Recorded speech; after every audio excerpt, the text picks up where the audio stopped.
হুযায়ফা রাদিয়াল্লাহু তাআলা ওদিন রাত্রে তার শুভ বিবাহ, বীর সজ্জায় সজ্জিত বর সেজে বিয়ে করার জন্য রওনা হয়েছে।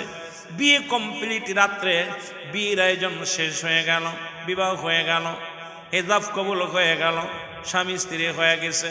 এখন কবুল পড়া পর ওলামা একরাম সাহাবা একরাম এক জায়গা বসিয়া একটু দুরূদ শরীফ পড়িয়া একটু মিষ্টি বিতরণ করবে, মোনাজাত করবে, দোয়া করবে, অনুষ্ঠান হবে। এমন সময় একজন ব্যক্তি একখানা চিঠি নিয়ে আসলেন। চিঠিখানা হাতের মধ্যে নিয়ে ডাকতে বলে, হুযায়ফা রে, কই রে হুযায়ফা। হুযায়ফা সামনে হাজির হয়ে গেল, আপনার জন্য একখানা চিঠি আসছে। চিঠিখানা হাতের মধ্যে নিলেন, হাতের মধ্যে নিয়ে পড়ে দেখে, হুযায়ফা রে, আগামীকাল হুনাইনের যুদ্ধ শুরু হবে। এই যুদ্ধের 1 নম্বর সেনাপতির দায়িত্ব আমি তোমার দিয়েছি।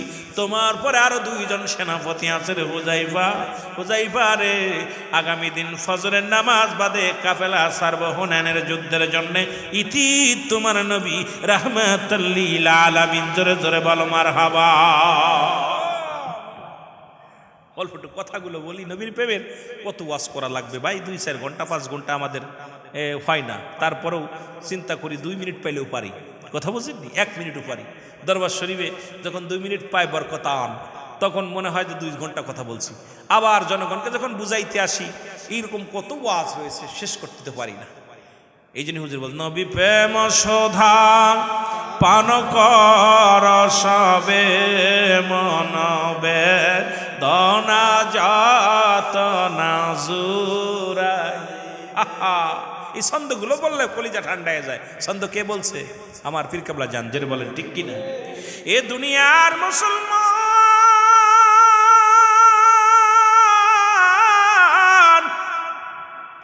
হযরত হুযায়ফা রাদিয়াল্লাহু তাআলা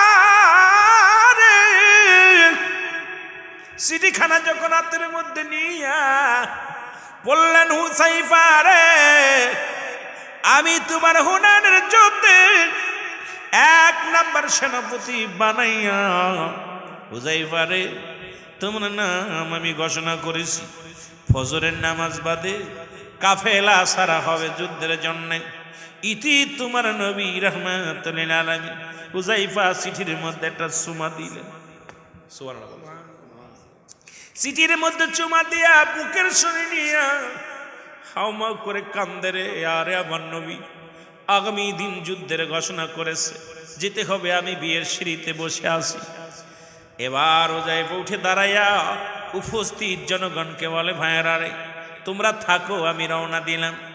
অন্য সাহাবীরা বলে, হুযায়ফা রে, তুমি এত পাগলামি করো কেন? একটু মুসলমান গভীর মনোযোগ। হুযায়ফা ডাকতে বলে, উপস্থিত মুসল্লিগণ গো, তোমরা অপেক্ষা করো, আমি রওনা দিলাম। বলে, হুযায়ফা রে, সবে মাত্র বিয়ে হলো, এখন দোয়া হবে, মিষ্টি বিতরণ হবে, কিছু কোরমা খাওয়া হবে, কিছু খেজুর কোরমা দেওয়া হবে। ও হুযায়ফা, একটু দোয়ার জন্য শরীক হও, একটু দোয়া করে যাও। হুযায়ফা বলে, না না, ওরে আমি আমার রাসূলুল্লাহ চিঠি পেয়েছি, আগামী দিন ফজরের নামাজ বাদে আমি হুযায়ফা ওই হুনাইনের যুদ্ধে 1 নম্বর সেনাপতি। সুতরাং আমি আমার রাসূলের কদমের মধ্যে সময় কাটাবো, আমার রাসূলের নূর মুবারক দেখবো রে। কারণ 1 নম্বর সেনাপতি আমার পরে আরো 2 জন আছে, এর মধ্যে কোনো সন্দেহ নাই। কারণ রাসূলের আগে পরে যত যুদ্ধে সেনাপতির নাম 1-এর অধিক বলেছে। কারণ 2 জন বললে 1 জন মারা গেছে, 3 জন বললে 2 জন মারা গেছে। নিশ্চিত আমি হুনাইনের যুদ্ধে শাহাদাতের পেয়ালা পান করব। সুতরাং আমার যতক্ষণ পর্যন্ত দুনিয়ার মধ্যে জিন্দা আছি, আমার নূর নবী রাহমাতুল লিল আলামিনের সিয়ারা মুবারক প্রাণ ভরে দেখব। জোরে বলেন সুবহানাল্লাহ। আর দুজন এরে মুসলমান গভীর মনোযোগ শোনো গো। হুযায়ফা দৌড় দিতে লাগলেন। ভিতর থেকে বিবি ডাক দিয়ে বলে, স্বামী রে, সবে মাত্র আমাদের বিবাহ হলো, ইজাব কবুল হলো। ও আমার স্বামী, একটু দাঁড়ান, আমি আপনাকে প্রাণ ভরে দেখব। আপনিও আমাকে দেখেন নাই, আমিও আপনাকে দেখি নাই। আমি আরবের সুন্দরী নারী, আপনি আমার নবীর স্বামী। আমি জানি যে যুদ্ধের ময়দানে আমার রাসূলুল্লাহ 3 জন সেনাপতির নাম ঘোষণা করেছে, নিশ্চিত আপনি শাহাদাতের পেয়ালা পান করবেন। তবে একটু দাঁড়ান, আমি আপনার চেহারা মুবারক, আপনার নূরের চেহারা তাজাল্লি চেহারা মুবারক একটু প্রাণ ভরে দেখবো। জোরে জোরে চিল্লায়া বলা যাবে না আল্লাহ। হুযায়ফা বলে, বিবি রে, আমাকে পিছনে ডাক দিও না, যেতে দাও, আমি যাব আমার রাসূলুল্লাহর কদমের মধ্যে যাব। চলে গেলেন হযরত হুযায়ফা রাদিয়াল্লাহু তাআলা আনহু। উনি চলে গেলেন রাসূলুল্লাহর কদমে, যা বললেন, লাব্বাইক ইয়া রাসূলুল্লাহ, লাব্বাইক ইয়া হাবিবাল্লাহ। নবী গো,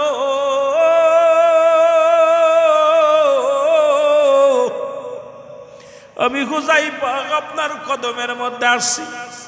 আল্লাহর নবী ডাক দিয়ে বলে, হুযায়ফা রে, তাড়াতাড়ি যুদ্ধের সরঞ্জাম গুছায় নাও, কারণ ফজরের নামাজ বাদে কাফেলা ছাড়া হবে।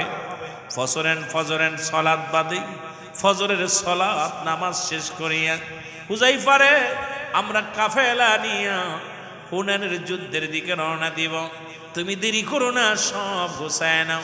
হুযায়ফা গুছায় নিলেন, সরঞ্জাম গুছায় নিলেন। এদিকে ফজরের আযান পড়ে গেল, সালাতু খায়রুম মিনান নাওম, ঘুম থেকে নামাজ উত্তম। হযরত বেলাল রাদিয়াল্লাহু তাআলা আযান দিলেন গো, আর হযরতে রাসূল আকরাম সাল্লাল্লাহু আলাইহি ওয়াসাল্লাম ইমামতি করলেন। সাহাবীরা রাসূলুল্লাহর পিছে নামাজ আদায় করলেন, হযরত হুযায়ফাও নামাজ আদায় করলেন। নামাজ শেষে নবীজি সাহাবীদেরকে নসিহত শুরু করলেন, কারণ একটু পরেই তো সব মালামাল নিয়ে যুদ্ধের সরঞ্জাম নিয়ে যুদ্ধের ময়দানে যাবে, হুনাইনের যুদ্ধে যাবে। রাসূল যখন আলোচনা করলেন, এমন সময় একখানা চিঠি হুযায়ফার হাতের মধ্যে আসলেন। হুযায়ফা চিঠিখানা নিয়ে পড়ে তাকে, সাদের স্বামী রে, এই মহল্লার মধ্যে সব চাইতে সুন্দরী নারী আমি, আমার স্বামী, জীবনে কোনোদিন আপনি আমাকে দেখ, একটা বার অনুরোধ করব, আয় আয় আমার বুকে আয়, একবার শুধু আপনার চরণ ধুলি আমার গায়ে মাখবো, একবার শুধু আপনার পায়ের মধ্যে একটা চুমা দিব। স্বামী আয় আয়, একটা বার আপনাকে আমি প্রাণ ভরে দেখবো। এই চিঠির মধ্যে লিখে দিলেন হুযায়ফা, স্বামী, বিবি রে, তুমি আমার ডিস্টার্ব করো না, কারণ যতক্ষণ পর্যন্ত দুনিয়ার জিন্দেগিতে বেঁচে আছি, আমার রাসূলুল্লাহর চেহারা মুবারক আমি প্রাণ ভরে দেখবো। জোরে জোরে বলো মারহাবা। আবার একখানা চিঠি আসলেন। যুবক বন্ধুরা আমার, চিঠির মধ্যে এইরকম তিনবার চিঠি আসলেন। হুযায়ফা চিঠিগুলো, মুসলমান চিঠিগুলো বুকের মধ্যে ধরে চোখ দিয়া দপদর করে পানি ছেড়ে দিলেন। রাসূলুল্লাহ তাকায় দেখে হুযায়ফার চোখে পানি। হুযায়ফা পানিগুলো মুছে নবীজি বলেন, হুযায়ফা রে, তুমি কিসের জন্য এত পেরেশানি? তার হাতের মধ্যে কি? বলে, না হুজুর, কিচ্ছু না। বলেন, আরে হুযায়ফা, তুমি লুকায়ও না, আমি দেখেছি তুমি একবার নয়, দুবার নয়, তিনবার পত্রখানা পড়ছো, আবার তিনবার তুমি এটা উত্তরে দিছ। হুযায়ফা রে, বলো কিসের পত্র? বলে, ইয়া রাসূলুল্লাহ, ইয়া হাবিবাল্লাহ, আপনার কাছে আমি লুকাইব না, আমি নতুন বিবাহ করেছি গত রাত্রে, আমি আমার বিবিকে দেখি নাই, বিবিও আমাকে দেখে নাই। ইয়া রাসূলুল্লাহ, ইয়া হাবিবাল্লাহ, আপনি যুদ্ধের জন্য প্রথম সেনাপতি নাম ঘোষণা করেছেন, আমি রওনা দিয়ে আপনার কদমের মধ্যে আছি। আমার নবী বলে, হুযায়ফা রে, ও হুযায়ফা, তুমি যাও, আমি তোমাকে কিছু সময়ের জন্য ছুটি দিলাম, যাও তোমার বিবির সঙ্গে সাক্ষাৎ করে আসো। হুযায়ফা চলে গেলেন রাসূলুল্লাহর হুকুম শুনিয়া। হুযায়ফা চলে গেলেন বিবির কাছে, মুসলমান শোনো, রাসূলুল্লাহর হুকুম নিয়ে রাসূলুল্লাহ হুযায়ফা চলে গেলেন বিবির কাছে, সালাম বিনিময় করলেন। বিবি ভিতর থেকে আসলেন, আসার পর হুযায়ফা ডাক দেখায়, বিবি রে, আমি যাব হুনাইনের যুদ্ধে, সুতরাং তুমি আমাকে প্রেম নিবেদন করো না, তুমি আমাকে ভালোবাসতে এসো না রে বিবি। যতক্ষণ পর্যন্ত আমি আমার রাসূলকে দেখি প্রাণটা জুড়িয়ে যায়, যাকে দেখলে খোদা নিবারণ হয়ে যায়, যাকে দেখলে আমার গম হারাম হয়ে যায়। বিবি, সেই রাসূলুল্লাহ আমাকে হুকুম দিছে, সেনাপতি বানায়া দিছে রে, হুনাইনের যুদ্ধে 1 নাম্বার সেনাপতি আমি যাব যুদ্ধের ময়দানে রে বিবি, তুমি আমাকে ভালোবাসা দিও না, কারণ বিবি রে, তোমার প্রেমের ফাঁদে যদি তোমার ভালোবাসার প্রেমে পড়ে যায়, তাহলে আমার রাসূলের কথা ভুলে যাব, আমি এই যুদ্ধে যাওয়ার কথা ভুলে যাব। বিবি রে, তুমি আমার কাছে আসার জন্য চেষ্টা করো না। বিবি বলে স্বামী রে, ও আমার স্বামী, আমি আপনাকে ভালোবাসা দিব না, আপনার সঙ্গে আমি সময় কাটাবো না, একটু শুধু দাবি করব স্বামী রে আমাকে 2 রাকাত নামাজ পড়ার সুযোগ করে দিবেন। আমি একটা দোয়া করব, এই দোয়ার মধ্যে শুধু আমিন শব্দটা আপনি বলবেন, আর কিছু আপনার বলা লাগবে না। আমার মুসলমান বাবারা আমার, একটু মহব্বতে জিকির করেন লা ইলাহা, আরো জোরে বলেন লা ইলাহা। এ মুসলমান গভীর মনোযোগ শোনো গো। ওযু করলেন, 2 জন উত্তম রূপ ওযু করলেন, 2 রাকাত নামাজ আদায় করলেন।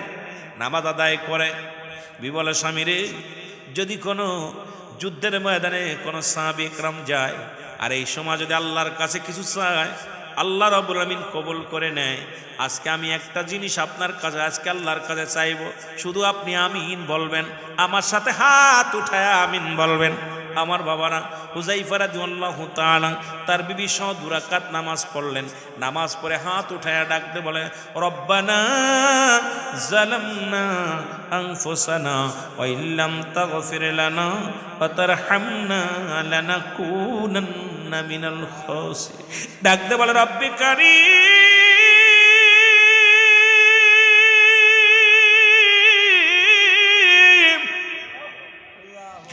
আমার রাসূল 3 জন সেনাপতির নাম ঘোষণা করেছে। আমার স্বামী 1 নম্বরে। আল্লাহ, আমার স্বামী গাইতো শাহাদাতের বেলা পান করবে 1 নম্বরে। আল্লাহ, আমি বিধবা হয়ে যাব। গত রাত্রে আমাদের বিবাহ হয়েছে, আমিও স্বামীরে দেখি নাই, স্বামীও আমারে দেখে নাই। আল্লাহ, আমার স্বামীরে তুমি গাজী বানাইয়া আমার বুকে তারে ফিরায় দিও। সঙ্গে সঙ্গে হুযায়ফা রাদিয়াল্লাহু তাআলা হাত ছেড়ে দিছে। জোরে বলেন মারহাবা। স্ত্রী বলে, স্বামীরে কি করলেন?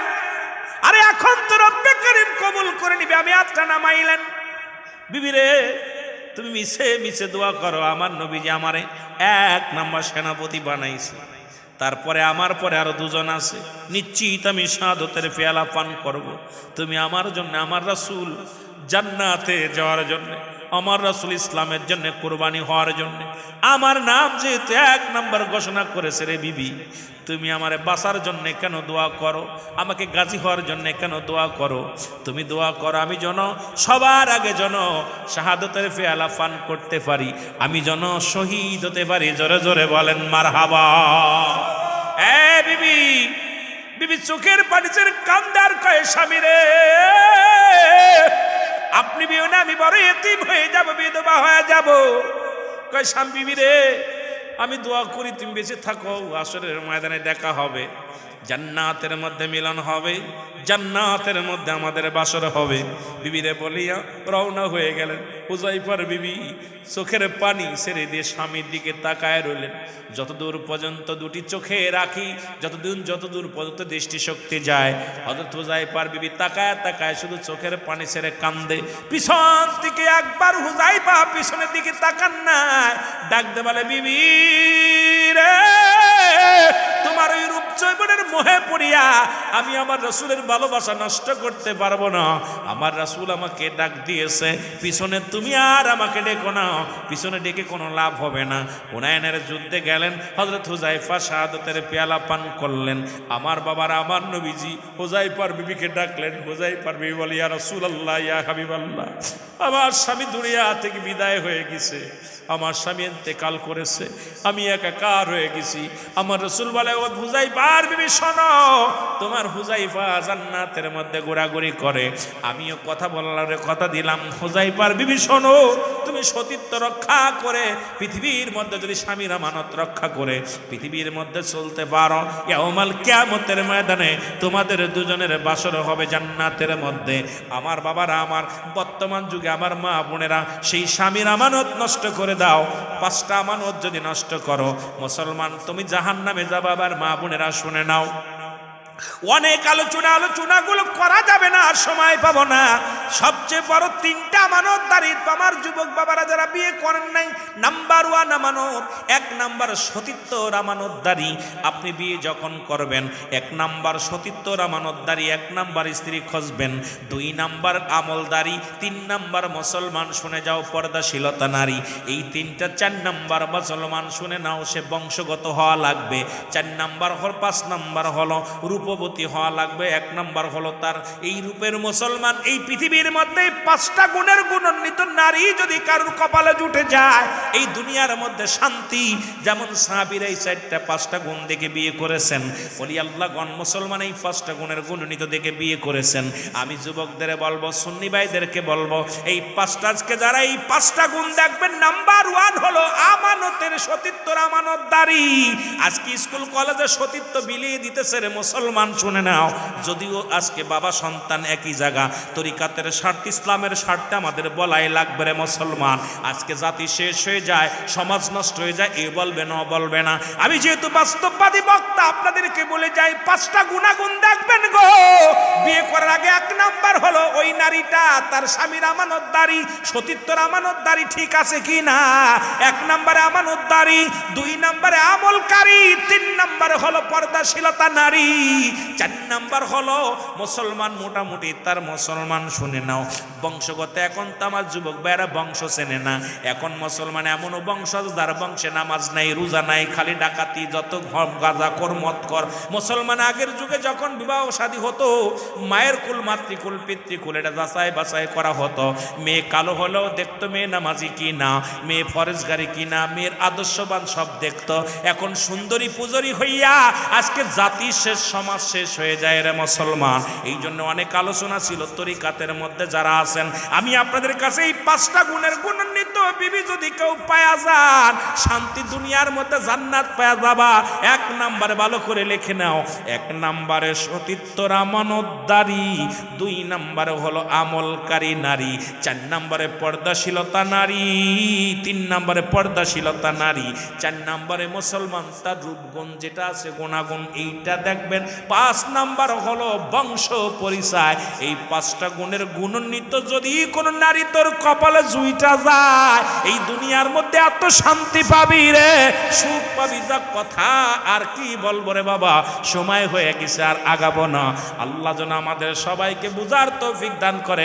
বলেছিলাম যুবকদের একটু বলবো, যদিও একটু বলে গেলাম, আর যদি আবার আসি ইনশাল্লাহ দেখা হলে কথা হবে। একটা জিনিস মনে রাখবেন, প্রাচীলে গুতা মারলে আপনার হাত ভেঙে যাবে, প্রাচীলের কিচ্ছু যায় আসে না। আমার মহান পীর, মহান বান্ধব এমন একটা প্রাচীল যেটা মদিনাওয়ালার সুগন্ধি নিয়া, মদিনাওয়ালার সত্য তরিকা নিয়ে আট্টসির জমিনে আসছে। আপনি আমি যতই ঢিল মারি না কেন কিচ্ছু যায় আসে না, ওই প্রাচীল থাকবেই কিয়ামত পর্যন্ত। জোরে বলেন ঠিক কিনা, আরো জোরে বলেন ঠিক কিনা। আপনার বিশ্বাস হলেও ভালো, না হলেও ভালো। আপনারা মুরিদের সংখ্যা গণেন, আমার মুরিদ 1000, আমার মুরিদ 3 জন, আমার মুরিদ 2 জন, আমার মুরিদ 3000, 1000, 5000। আরে আমার পীর কেবলা জান জীবন দশায় থাকতে তখন ছিল 3.5 কোটি মুরিদ। এখন মুরিদের সংখ্যা কত কোটি হয়েছে আল্লাহ ভালো জানে, আমরা বলতে পারবো না। শুধু আমার পীর কেবলা জান বাংলাদেশে নয়, অল গোটা বিশ্বের বুকে বিশ্ব জাকের মঞ্জিলের মুরিদ নাই বলতে গেলে কষ্ট হয়। জোরে বলেন ঠিক কিনা। 54টা রাষ্ট্রে ছিল মুরিদ আমার জানা মতো, আজ থেকে 3-4 বছর আগে। এখন নেতৃবৃন্দ জানে কত, আমরা তার এগুলো ভালো জানি না। তখন আমরা জানতাম 54টা রাষ্ট্রের মুরিদ আছে আমার পীর কেবলা জান। London, America, Kuwait, Japan, Bharat, America, আপনার জাপান টাপান দিয়া ইত্যাদি ইত্যাদি, মালয়েশিয়া দিয়া, এইরকম 54টা রাষ্ট্রের মুরিদ ছিল পীর কেবলা জানের। যেই রাষ্ট্রগুলোর আমার বাবারা এখন আরও বেশি হয়েছে। অনেক মানুষগুলো আসে, আমরা তাদের ভাষাও বুঝি না। আর আমার দরবারে বিশ্ব জাকের মঞ্জিলের মুরিদ আমার মনে হয় বাংলাদেশি প্রবাসী ভাইয়েরা যারা আছেন, প্রায় যে যত দেশে আছে আমার দরবারের মুরিদ 2-4টে আছে ইনশাল্লাহ। জোরে বলেন ঠিক কিনা, আরো জোরে বলেন ঠিক কিনা।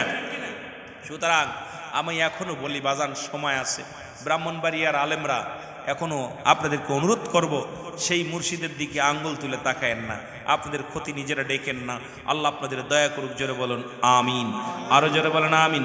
ও তোমরা সনগমন দিয়া, তোমরা সনগম, আমার দয়াল বাবা ডাকিতেছে, আয় রে জাকের তোরা, আমার খাজা বাবা ডাকিতেছে, আয়রে জাকের তোরা তোমরা শোনো গো মন দিয়া তোমরা আমার দয়াল বাবা ডাকিতেছে আয়রে জাকের তোরা আমার দয়াল বাবা ডাকিতেছে এর মদিনার পাগল বাবায় আইসে যাটো শীতে আয় হায় মদিনার পাগল বাবা আইসে যাটো শীতে নূরের নবী ধ্যানের ছবি তাহারি প্রেমেতে হায় হায় নূরের নবী ধ্যানের ছবি তাহারি প্রেমেতে তোমরা দেখো গো যায়া আরে দেখো গো না যায়া আমার খাজা বাবা ডাকিতেছে আয়রে জাকের তোরা আমার দয়াল বাবায় ডাকিতেছে আমার খাজা বাবায় ডাকিতেছে আয়রে জাকের তোরা আমার দয়াল বাবা কত আশেক জাকের পাগল হইল বাবার মুখ দেখিয়া খায় খায় আশেক জাকের পাগল হইল বাবার মুখ দেখিয়া তোমরা শোনো গো মন দিয়া তোমরা শোনো আমার দয়াল বাবা ডাকিতেছে আয়রে জাকের তোরা আমার খাজা বাবা এর মদিনার প্রেমিক বানায় বাবার কাছে গেলে খায় খায় মদিনার প্রেমিক বানায় খাজার কাছে গেলে ভালো মদিনার ওগো আল্লাহ আল্লাহ জিকির করে কলবে সকলের খায় খায় আল্লাহ আল্লাহ জিকির করে কলবে সকলের তোমরা শোনো গো মন দিয়া তোমরা শোনো গো মন দিয়া আমার দয়াল বাবা ডাকিতেছে আয়রে জাকের তোরা আমার খাজা বাবা পাঁচ ওয়াক্ত নামাজ পড়ে পাঞ্জগানা কোরআন পড়ে পাঁচ ওয়াক্ত নামাজ পড়ে পাঞ্জগানা কোরআন পড়ে তসবিহ হাতে মাওলার নামে হইল পাগল যারা খায় খায় তসবিহ হাতে মাওলার নামে হইল পাগল তারা তোমরা শোনো গো মন দিয়া তোমরা শোনো আমার দয়াল বাবা ডাকিতেছে আয়রে জাকের তোরা আমার খাজা বাবা ডাকিতেছে তোর আল্লাহুম্মা সাল্লি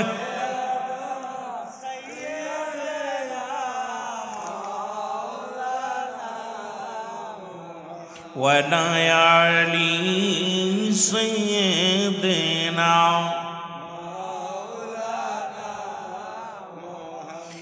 এইরকম বাবা নবীর সাহাবীরা যারা ছিলেন যেমন পাগল ছিলেন রাসূলুল্লাহর জন্য আশিক যারা যারা পাগল ছিল রাসূলুল্লাহর জন্য বিশ্বলীর মুরিদ সন্তান যারা প্রকৃত মুরিদ হতে পারছে কিবলা জানের ডাকের অপেক্ষা আছে যে কোনো সময়ে যখন ডাক আসবে পাগলেরা পঙ্গপালের মতো ছুটে যাবে দয়ালের কদমে জোরে বলেন ঠিক আরো জোরে বলেন ঠিক কিনা প্রেম তো মরে না বলো প্রেম তো এর প্রেমিকেরা দিশে হারা প্রেম তো আরো জোরে বলেন প্রেম তো এর প্রেমিকেরা দিশে হারা প্রেম তো এ দুনিয়ার মুসলমান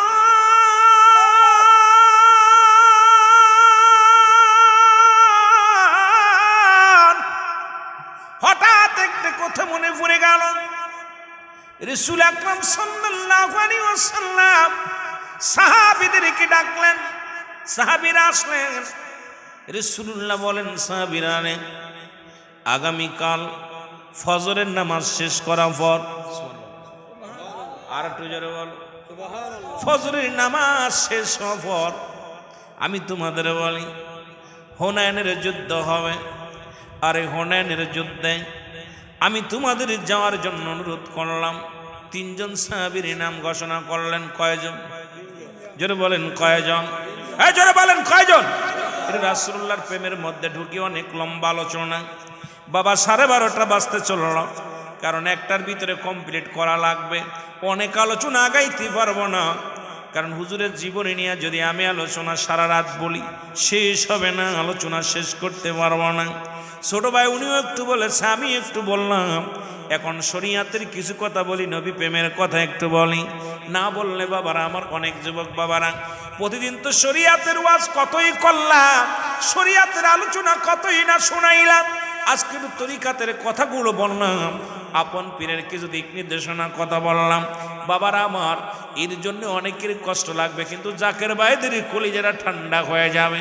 কারণ জাকের ভাইয়েরা, যার পিতা যার মাতা দুনিয়ার মধ্যে সন্তান, তার পিতার প্রশংসা শুনতেই ভালো লাগে। আবারে যতই অন্যর বাবারা আমার, বাবারা আমার, বন্ধুরা আমার